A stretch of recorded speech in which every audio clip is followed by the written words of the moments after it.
Иногда в машине вот под капотом чего-то начинает хрустеть. Что-то какой-то звук.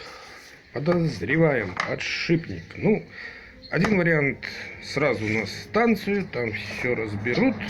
Один узел починят, 5 сломают, как обычно. Это не проблема. Значит, вот берем обычную деревянную палочку, вырезаем. Значит, и это ваш фонендоскоп. Рядом помпа, рядом насос гидроусилителя, генератор, к примеру. Все прислонили к корпусу, там, где ожидаете, что подшипники стоят. Послушали.